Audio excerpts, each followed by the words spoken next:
pessoal, eu sou Lara Crivellaro, diretora do Instituto EducBank, e mais uma vez estamos aqui para mais um episódio do Pode Falar Gestor. O Pode Falar Gestor é um espaço compartilhado em que exploramos temas ligados à educação do Brasil e do mundo. E hoje recebemos aqui 3 convidados mega especiais, com visões bastante diversas, para discutir um tema muito importante, que são os pensamentos inclusivos e científicos da próxima geração. Tenho aqui a honra de apresentar a professora Carmen, mantenedora do Colégio Pauliceia, da Zona Sul de São Paulo, professor Ronaldo Barbosa, professor da Unicamp, do Instituto de Artes e do Instituto de Geociências da Unicamp, e o nosso ilustre mentor, colaborador e também empreendedor, né, nessa área de gestão, professor Edgar Falcão, que está aqui para contar para a gente. Professor Edgard Falcão, para quem quiser encontrá-lo no LinkedIn. Muito obrigada a todos vocês por participarem com a gente. Eu queria começar com o professor Ronaldo explicando para a gente como é que os professores podem fomentar esses pensamentos inclusivos e científicos nessa próxima geração. E por que isso é importante, professor Ronaldo? Legal. Uma pergunta bem simples, né? Bom, vamos entender pensamento científico como sendo aquele pensamento rigoroso, do ponto de vista mais acadêmico, né? Aquele pensamento que não é subjetivo, que é reprodutível, que leva a um resultado, que depende de hipóteses, né? E cujas hipóteses são confirmadas ou desmentidas, né? E essa postura a gente pode chamar de científica, vamos dizer assim, até certo ponto. Vou deixar o inclusivo para daqui a pouco, tá bom? Mas o ponto que chama atenção, né, nesse debate sobre pensamento científico é que até muito pouco tempo atrás a gente tinha hipóteses e a gente coletava os dados, né, que confirmavam ou não confirmavam os nossos dados. O que está acontecendo hoje é que a gente começa a ter os dados antes de ter as hipóteses. Então, eu queria começar o nosso debate aqui chamando a atenção para isso, né? Acenando para esse ponto. A própria ideia ou construção do pensamento científico hoje está em xeque, né? A gente precisa repensar certas posturas tradicionais que envolvem esse tema do pensamento acadêmico, científico, tradicional. A gente tem dados e a gente formula hipóteses com base nos dados. Isso é uma inversão que alguns anos atrás seria considerado um erro, né? Do ponto de vista metodológico. Então, eu queria começar por esse ponto. Inquietante, no mínimo, né? A sua provocação aqui, do ponto de vista científico, é inquietante. Vamos lá, professor Edgar, qual é o seu comentário? Como é que a gente continua essa inquietação? Essa inquietação me leva a uma preocupação que eu tenho hoje, que o pensamento crítico está sendo afastado das pessoas. As coisas chegam de maneira conclusivas. Os dados chegam já estabelecidos, pré-estabelecidos. Nós esquecemos que a ciência é uma coisa que a gente não inventa, a gente descobre. O pensamento científico está vinculado à curiosidade, está vinculado à crítica daquilo que se vê. Existe mais por trás disto. Então, o volume de informações que a gente recebe e muitos dados já concluídos para nós, questões estabelecidas, muitas vezes tiram essa possibilidade do pensamento. Eu questiono muito o processo decisório colocado da maneira que está hoje, porque as coisas chegam já delimitadas. Então, colaborando com o que o professor falou, houve uma época em que o aluno tinha que entrar, o jovem tinha que entrar numa biblioteca sem grandes perspectivas efetivas. Ele não tinha informação efetiva, ele tinha que levantar muitos dados, ele ia caminhar por um caminho e descobrindo muitas coisas na hipótese de chegar a algum objetivo claro. Hoje as coisas você põe no Google, pergunta para o Google, o que é isso? Ele já te responde. Uhum. Então, acabou fazendo com que as pessoas se acomodassem. E essa acomodação é uma coisa que preocupa para mim. Professora Carmen, que além de mantenedora, também é psicóloga e trata dessas questões relacionadas a alunos com deficiência, de déficit, né, de aprendizagem, de inclusão. Qual é o seu ponto de vista na prática, isso, na sala de aula? Então, gente, o que eu estou aqui ouvindo vocês falarem e fico pensando assim, o meu dia a dia, né? O nosso chão da escola, como funciona. Como que esse jovem que não vai mais para a biblioteca e tem o Google na mão, pode ser uma pessoa extremamente, como é que eu vou dizer? Interessante e voltada para uma série de coisas que às vezes a gente fica falando, poxa, mas era assim, agora é desse jeito, né? Então eu vejo, quando a gente fala, inclusive quando se fala de ciência em educação, eu acho muito importante, porque eu trabalho com a questão da inclusão. Não a inclusão só da deficiência, a inclusão da diversidade. Tá? A gente trabalha num mundo, hoje em dia, cada vez mais voltado para isso. Exatamente. Tendo esse olhar, a gente tem que justamente pensar o seguinte, no que a ciência nos ajuda? Né? A gente não precisa e não deve trabalhar com dados que não tenham comprovação científica, também na educação.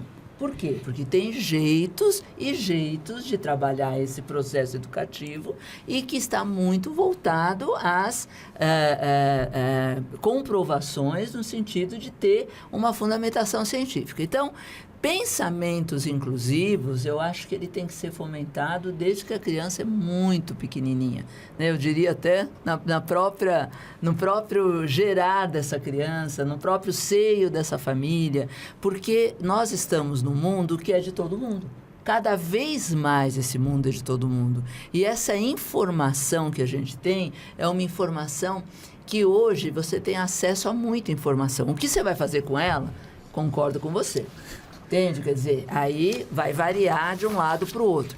Mas eu que estou lá no chão da escola, eu luto muito para que toda essa postura inclusiva, baseada em ciência, possa beneficiar todos os alunos. Não só os alunos, mas a comunidade como um todo.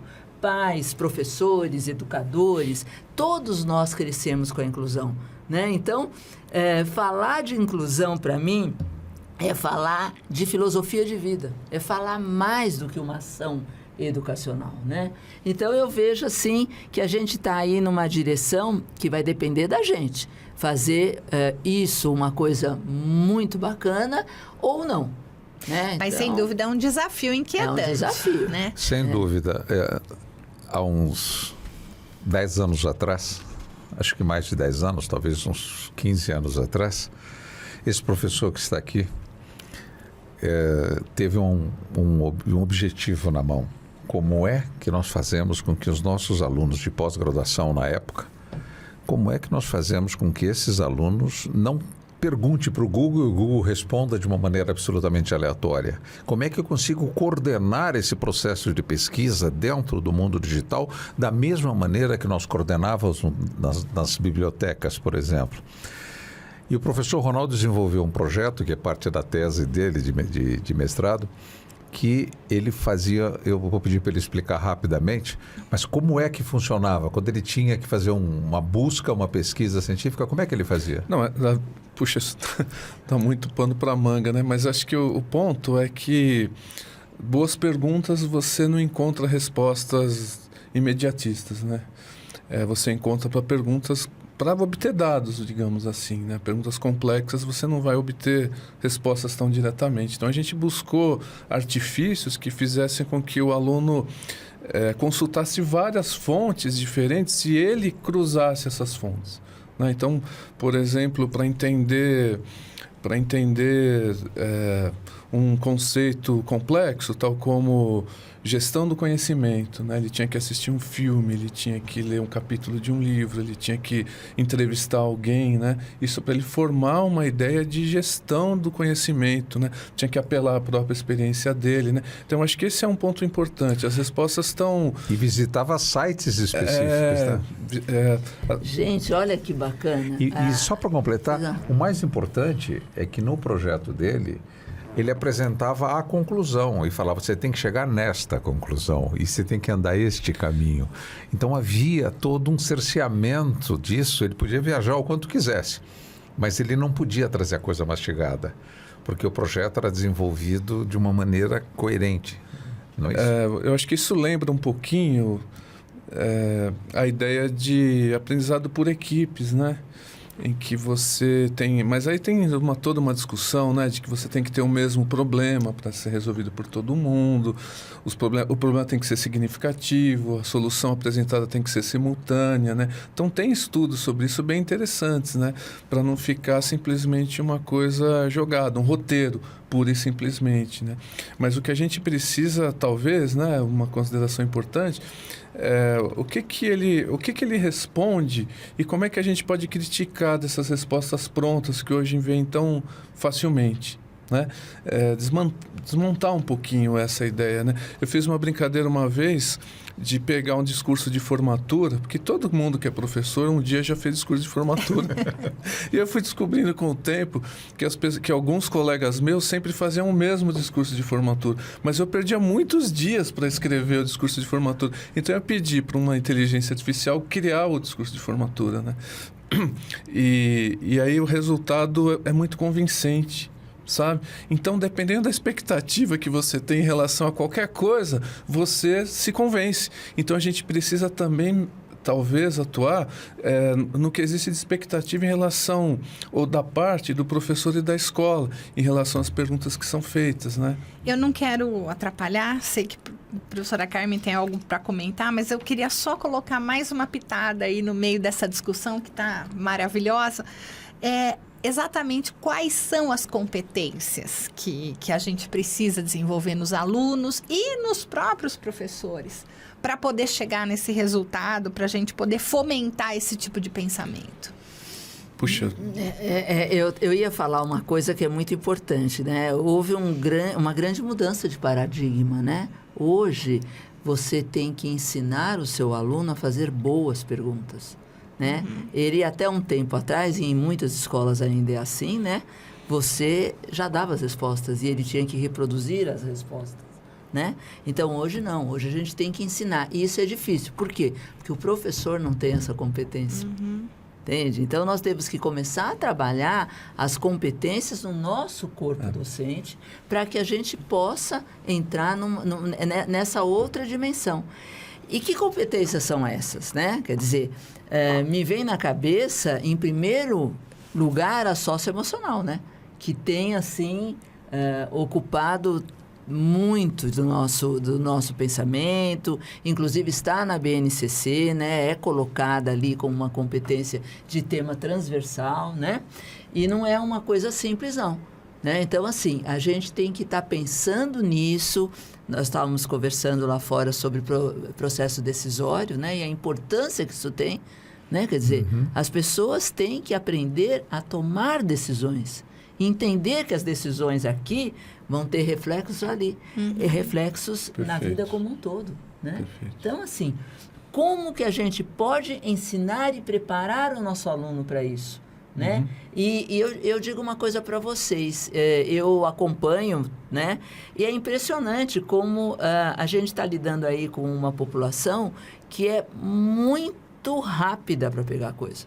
Então, mesmo do ponto de vista socioemocional. Então, uma pequena reação de um professor que não seja adequada para um processo inclusivo, para um processo desse tipo, é uma coisa desastrosa. Sem dúvida. Né? Então, Ronaldo? Eu queria chamar a atenção, né, que a gente pode elencar, né, sempre é fácil fazer listinhas, né, autonomia, auto-organização, né, a noção de autoeficácia, né, eu acho que liberdade para experimentar, né, contexto para experimentar. A gente pode fazer listas e mais listas de competências, né? Mas o que eu queria chamar a atenção, Lara e colegas, né, é que várias dessas competências sempre existiram. Sempre. Não são do século XXI, não são pós-digital, sabe? A gente chegou aqui onde nós chegamos, né, trabalhando colaborativamente, criativamente, se comunicando, né? Todo mundo precisou se comunicar comunicar, senão a gente não estaria aqui agora, né? Então, isso eu queria chamar a atenção. É curioso quando a gente fala de novas competências, né? Porque, por exemplo, competências digitais. A criança tem que aprender tudo cedo a usar o computador, etc. Os aplicativos são cada vez mais simples de serem usados. Né? Não existe... E quem criou os aplicativos não foi essa geração, foi a geração anterior. Então, tem vários ângulos essa questão, né? Mas em relação ao pensamento científico especificamente, e no escopo, né, do que a gente está conversando aqui, eu acho que é a questão do ambiente, sabe? O ambiente da experimentação. Onde é que fica a experimentação, por exemplo, numa aula de matemática convencional? Né, numa aula de trigonometria, tá certo? Onde é que fica a experimentação numa aula de modelo atômico, por exemplo, né? Eu acho que a gente perdeu um pouco essa noção daquilo que poderia convidar a um pensamento criativo, sabe? A experimentos mentais que muitas vezes nem dependem de tecnologia nem de laboratório, né? Talvez, né, encantando o aluno, por exemplo, no caso da matemática, no sentido de que sem trigonometria a gente não teria pousado na Lua, por exemplo. Tá certo? E que naquela época não havia computadores praticamente, né? O que a gente carrega hoje no bolso é muito mais do que os astronautas tinham para fazer o que eles fizeram. Eles foram e voltaram, né? Então eu acho que tem um pouco desse lado, assim, de deixar a criação de hipóteses e de experimentações, ainda que mentais, sabe? O que acontece se eu fizer um furo no planeta até e atravessá-lo? Será que é possível? O que acontece se acabar a energia elétrica hoje, se a internet deixar de funcionar? Eu acho que esse tipo de provocação intelectual a gente acaba não encontrando com frequência nas aulas, né? A gente fica muito naquela obediência curricular, do que cai no vestibular, do que não cai, e o aluno vai se desinteressando. Hoje, só para completar, a gente tem um mar de informações, por exemplo, sobre Marte. Né? Muita coisa sobre a paisagem marciana, o solo marciano, os experimentos em Marte e tal. E isso é usado na escola, os professores de física usam. Eu não estou culpando ninguém, só estou dizendo que a gente não está habituado, a gente não criou respiros assim, talvez, né, para que o aluno se interesse pelos assuntos que são muito interessantes, né? A matemática, a física, a literatura, elas são maravilhosas, né? Será que a gente não está muito preso às coisas... Preso à própria tecnologia, né? E às vezes que pode ser aprisionadora. Aprisionadora. O que eu desejo importante, a inteligência artificial está interferindo pesadamente nas coisas, né? Eu vejo garotos e jovens, etc., trabalhando com inteligência artificial. Acabei de conversar com uma escritora que escreveu parte do livro dela, diz ela que foi parte do livro dela com inteligência artificial. Quer dizer, então as coisas estão mudando. E é interessante, o Longo falou uma frase que eu achei muito interessante, que ele disse que o homem nunca vai superar a máquina. A máquina, ela é mais poderosa, ela vai responder as perguntas, ela vai fazer... Não tem como. A máquina é melhor que o homem, mas a máquina não é melhor que o homem mais a máquina. Uhum.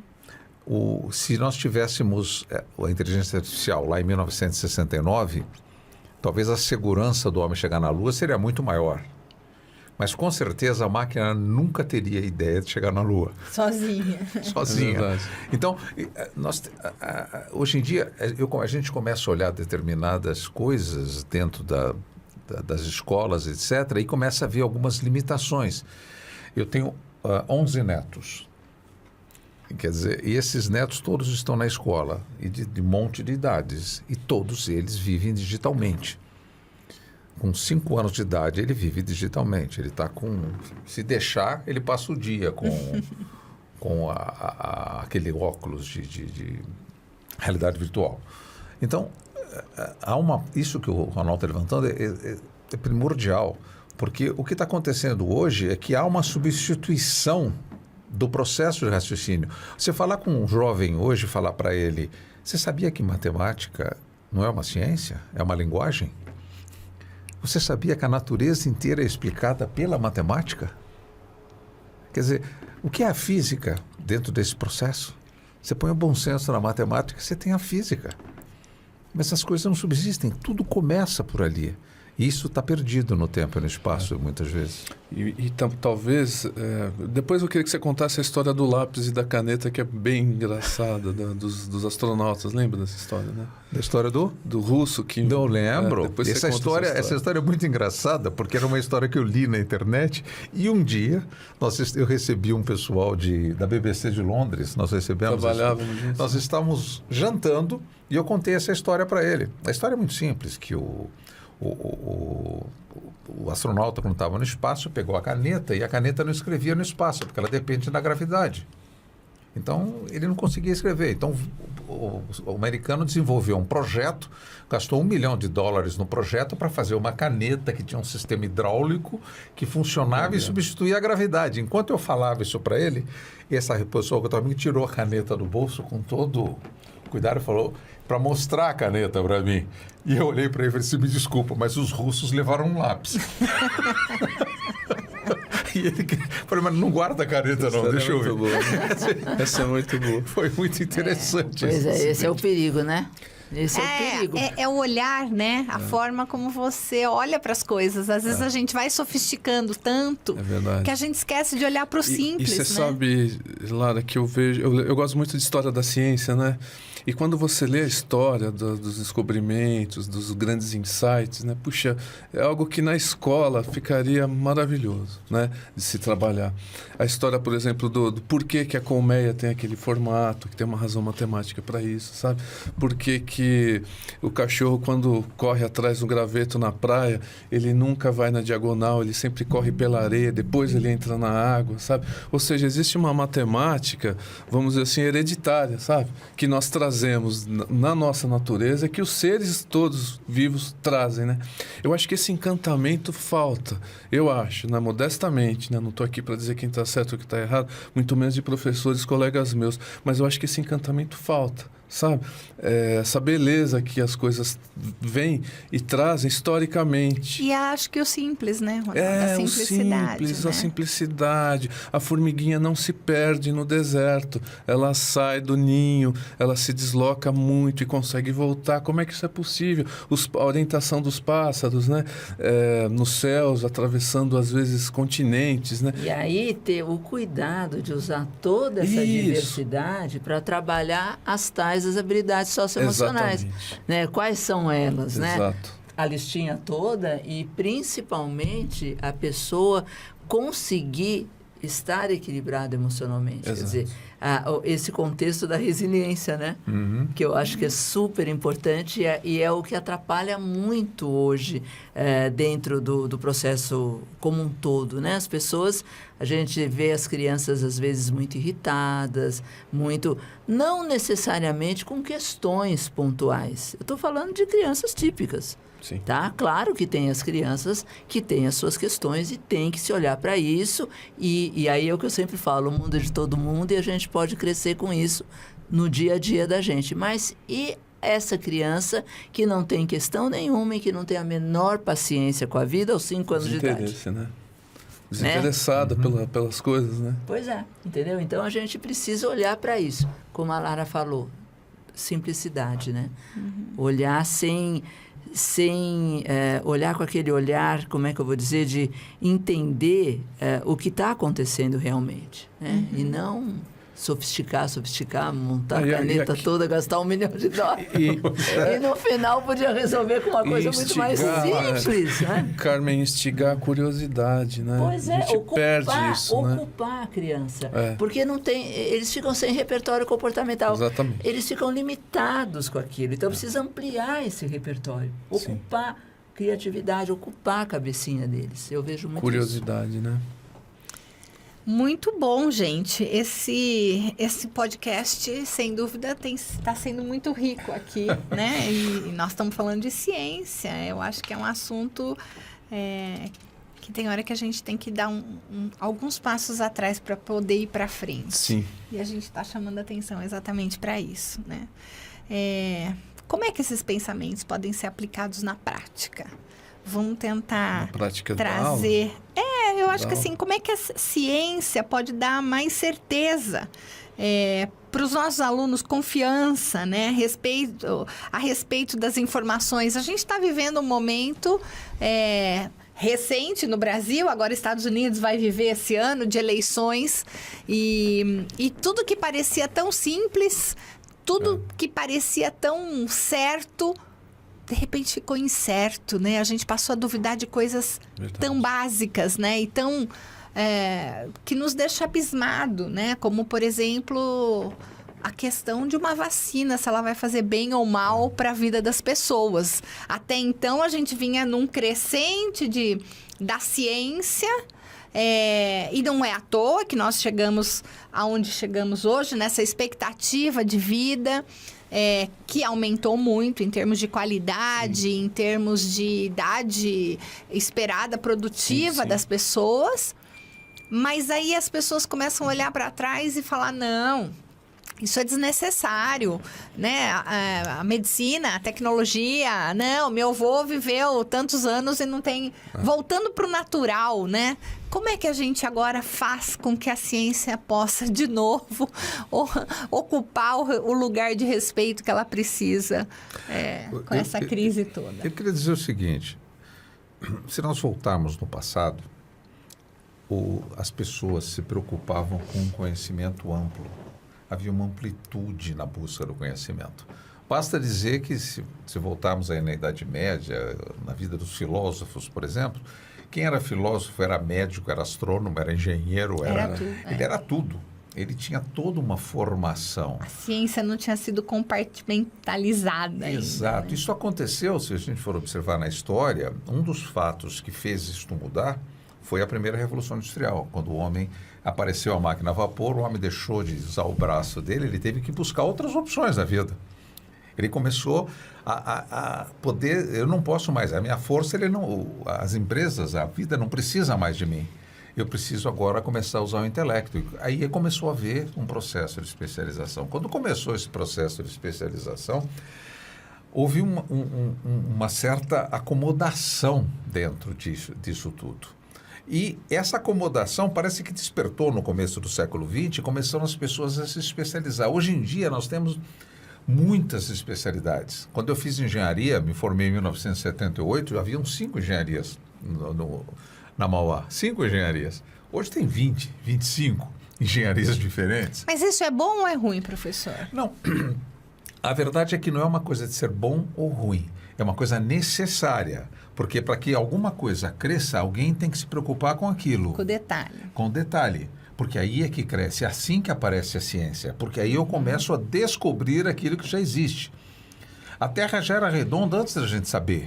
Isso é ciência. Quer dizer, agora não foi mudar, nós não inventamos nada, nós fomos descobrindo. Então, este processo todo, ele é um processo altamente produtivo. Mas ficou difícil, porque se você conversa com um professor e ele tem ele tem uma forma de atuar, ele muitas vezes se posiciona daquela maneira e isso pode prejudicar o processo de ensino como um todo. Hoje em dia, a tal das metodologias ativas, por exemplo, colocou muitos professores com muitos problemas. E a metodologia ativa, em tese, melhora essa situação, porque ela põe um aluno para pesquisar antes do fato acontecer. Exatamente como o professor Ronaldo estava falando. Começa a fundamentar decisões, só que o professor, entre aspas, deixa de ser o emissor do conhecimento e passa, em tese, ser coadjuvante, o que não é verdade, mas ele acaba se sentindo assim. E isso pode prejudicar. Faz sentido isso, professora? Sim, sim. Eu acho que sim. São questionamentos, né? Vão surgindo as coisas e a gente vai ter que estar sempre questionando e analisando para que direção nós vamos. O que eu acho muito importante, ver se vocês concordam comigo, a gente trazer a ciência para o âmbito da educação, tá? Sim. Então, a gente trabalhar com coisas na educação que tenham comprovação científica. Né? Não importa, como é que eu vou dizer assim, nós temos que nos dedicar a determinados aspectos, por exemplo, como nós estávamos conversando ali da questão da alfabetização, da metodologia de alfabetização. Qual é a metodologia de alfabetização que dá um resultado efetivo, científico, é essa que a gente tem que seguir. Entende? A alfabetização ela não tem que ser ligada a ideologias, ela tem que ser ligada à ciência. Né? Assim como todos os aspectos da nossa vida. Aí, se ao longo desse processo a ciência descobre outras coisas, sim, mudamos, porque temos o parâmetro científico. O que a gente não pode fazer é, dentro da educação, trabalhar com determinadas coisas que não têm comprovação, entendeu? Científica e não vão nos levar muito longe. Mas Pois é, aí- professora, mas a gente viveu aí uma questão importante recentemente, que é a desinformação. E como é que a gente combate isso, Ronaldo? Não, eu só queria fazer um contraponto à fala da professora Carmen, que é o seguinte: concordo que a gente tem que ter comprovação científica, mas tem coisas que a gente não precisa. Se você tem uma plantação de morango e você tem um rolo compressor indo na direção da plantação de morango, você vai esmagar os morangos. Eu acho que você não precisa ter comprovação científica para prever isso. Não, mas já tem, né? Já teve a experiência que esmaga, estraga, Mas não é para fazer. não precisa ser formalizada, né? Ah, Eu acho que algumas coisas são muito evidentes, assim, Tá, né? tá. Por exemplo, né, a gente está falando de criança e de tecnologia e tal, o isolamento que muitas vezes as telas impõem, né? Um isolamento que vai impactar diretamente no desenvolvimento neurocerebral dela, vamos dizer assim, né? Desenvolvimento Motor, habilidade de comunicacional, convivência. aquilo que você não aprender, não desenvolver até os 4, 5 anos, você não desenvolve mais, fica muito mais difícil depois. Tenta aprender a tocar violino hoje. Pega o seu filho e contrata uma professora de violino para ele e você faz aula junto com ele. Se ele for pequenininho, você até aprende mais rápido no começo. Só que depois ele deslancha e você fica para trás, né? Então, acho que esse é um ponto, professora, com perdão, né, da discordância, de que a gente não precisa muito de pesquisa para considerar uma coisa problemática, vamos dizer assim, né? Sim, mas eu estou falando de pontos específicos. Por exemplo, a gente tem uma carência do processo de alfabetização no Brasil. Sim. A gente sabe que tem uma metodologia de alfabetização que é comprovada cientificamente que dá resultado. E a gente usa outra. Perfeito. Tá? Porque ideologicamente a gente usa outra, entendeu? Então, Sim. é coisas que dentro do processo é base, Certo. entende? Hoje a gente está falando de uma porção de coisas que vem depois, mas que se a criança não souber ler e escrever, Isso. né? Com todas as propriedades que isso tem e que a gente consegue isso, se fizer da forma certa, em torno do 3º, do 4º ano Exato. no ensino fundamental, você vai alimentar essa criança para o resto da vida. Perfeito. É nesse sentido, entendeu? Acontece Não no que- sentido que você está colocando, que eu concordo plenamente O com o que você está a falando. alfabetização é um processo interessante, porque as pessoas leem, né? Então, as pessoas podem se movimentar, porque ela lê saída, ela lê entrada, ela consegue assinar, ela consegue preencher. Mas o analfabetismo funcional, que parece que, para mim, é que as pessoas investem nisto, ele é interessante, ele é conveniente, porque as pessoas entendem pouco o que está acontecendo. Verdade, são Sim. superficiais, né? Quando eu dou aula na pós-graduação, muitas vezes eu dou a mesma aula. Se eu dou dei uma aula na GV, se eu dou uma aula numa outra faculdade, a aula é a mesma. Mas a concepção, o percepção é outra. entendimento é muito diferente. É muito diferente. As pessoas acabam sendo preparadas para ler, mas não para entender. Então, é a capacidade de analisar e de questionar que está em Então, xeque. se eles... E aí o problema da desinformação acontece, né? Pois é, porque na verdade é conveniente. É muito mais fácil você lidar com pessoas analfabetas funcionalmente, quer dizer, ter um analfabetismo funcional, do que pessoas... Ele vai questionar o tempo todo. O outro não, o outro vai ouvir. É verdade. Então, Ronaldo, é isso mesmo. pra só- gente... Só complementando, né? Eu acho que a professora Carmen está rigorosamente certa quando ela diz que a gente precisa dar mais consistência, né, professora, para os resultados que se chega em pesquisas, né, em educacionais, né? Porque muitas vezes as pesquisas existem, os resultados estão aí e ninguém aplica. Isso São mesmo. solenemente ignorados, né? Talvez a área que mais se pesquise, que mais se produza dissertações e teses no Brasil seja a área educacional. E olha a lástima que a gente está, né? Nos últimos lugares no PISA, etc. e tal. Então, aplicar, né? Fazer chegar essas pesquisas na prática, né? Do dia a dia das escolas é muito importante e a gente não sabe como fazer isso. Não é, professor? É verdade. Exatamente isso. Aproximar o começo da nossa conversa, o acadêmico do chão da escola, da formação das pessoas que estão lá. Em todos os níveis, do infantil até a universidade. E até os níveis de pós-graduação, que hoje eu vejo muito como a continuação do ensino médio. Sabe assim? Você vai para a faculdade, depois você vai para a pós-graduação, depois você vai para... Sem mudar, na verdade, essa visão e realmente ir buscar a resposta de um problema que você tem, de uma hipótese ou de uma coisa, né? Eu percebo muito isso. As pessoas vão fazendo organicamente. Sai de um lugar, entra no outro lugar. Né? Exatamente. Então, eu colocaria, professora também, e Lara, professor Falcão, nos planos de aula, um item, encantamento, sabe? Que é para o professor descrever como é que ele vai encantar o aluno com a disciplina dele, com a aula dele. Mas e tal. não existe outra maneira, porque se você não tiver a atenção do aluno plena, se você não tiver a dedicação dele, se você não tiver o interesse dele, e nós precisamos construir determinação muito mais do que a motivação. Sim. O que tem que motivar as pessoas, né? é a determinação. Encantamento, né? E para a gente construir a determinação, precisa dar subsídios. E a gente acaba excluindo esses subsídios. A gente começa a entregar as coisas todas de bandeja e ele não desperta a pesquisa, ele não desperta para o pensamento científico, ele não quer descobrir nada, começa a virar um... Não, seria muito interessante, né? O professor escrever no plano de aula dele qual é a estratégia de encantamento que ele pretende adotar. Isso seria bem interessante. Gostei bastante pensar, disso, né? viu? Quer dizer, definir com o professor como que você vai... Aquilo tudo que está escrito lá, que é um monte de coisa, como que isso vai chegar no teu aluno para ele querer aquilo ali? Nós orientávamos os professores a fazer o seguinte: você vai entrar na sala de aula e vai dar para o aluno assinar a lista de presença. Vai falar, quem quiser ficar, fica. Quem não quiser, vai embora. E você vai lutar para segurar os alunos até o último Isso minuto. é polêmico, hein? Era assim que a gente trabalhava. Oxe, Isso é polêmico, o hein? professor... Professor desafiado. Exatamente. Exatamente. E de vez em quando a gente ia lá assistir a aula aí.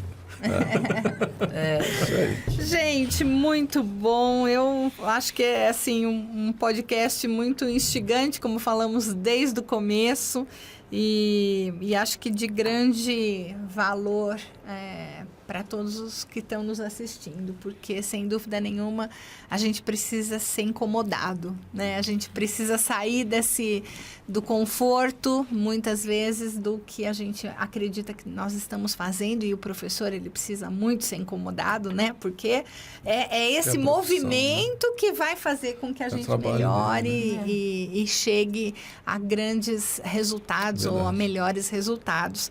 Eu agradeço demais a disponibilidade dessa conversa super construtiva aqui com vocês, e queria que vocês dessem uma palavrinha final aí para cada uma das pessoas que estão nos assistindo, começando com a professora. Eu também estou muito assim feliz de estar aqui, poder estar conversando com pessoas tão ilustres, e com você, que eu tive a oportunidade de conversar, conhecer hoje, enfim. Gostei muito dessa oportunidade. Eu acho que é isso que a gente tem que levar para a sala de aula, né? A gente tem que realmente trabalhar nos treinamentos de professores, trabalhar com as famílias, porque a família também tem uma importância muito grande no processo de desenvolvimento da criança, e fazer com que realmente possamos entender que todos estão aqui para contribuir. E que vamos crescer com a diversidade. Porque às vezes a gente esquece isso. Que a diversidade, ela enriquece. Ela colore esse mundo. Muito bom. Professor?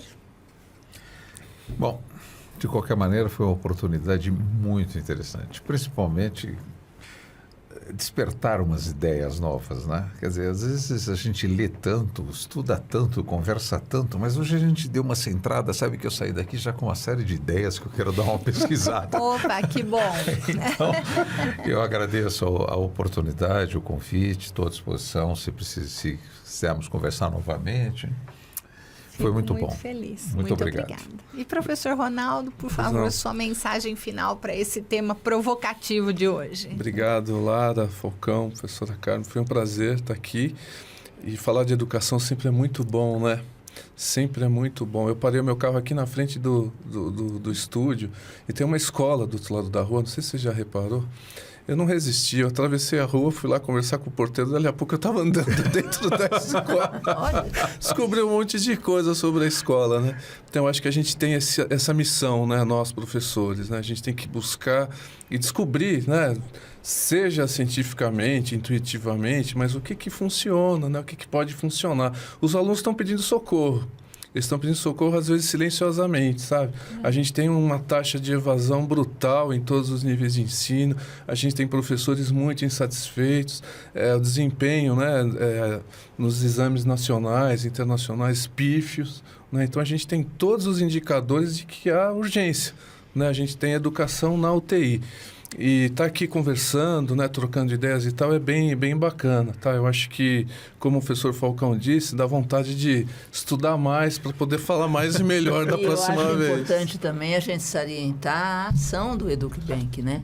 Do Exato. Instituto, de estar promovendo esse momento aqui e nos levando a isso, né? A Exato. querer coisas diferentes, Sim. né? Sair da zona de conforto, né? Muito bom, gente. Eu fico extremamente feliz com essa colocação de todos vocês e principalmente por terem aceito o nosso convite. É um grande prazer, eu aprendo demais com esse podcast, o Pode Falar Gestor. E para você que está nos ouvindo, que está nos assistindo, espero que você tenha gostado também desse bate-papo. Fiquem atentos às nossas redes sociais, às nossas publicações. Estamos disponíveis no Spotify, no Instagram, no YouTube. E gostaríamos de que você deixasse o seu like e qual tema você tem interesse em assistir da próxima vez. Muito obrigado a todos.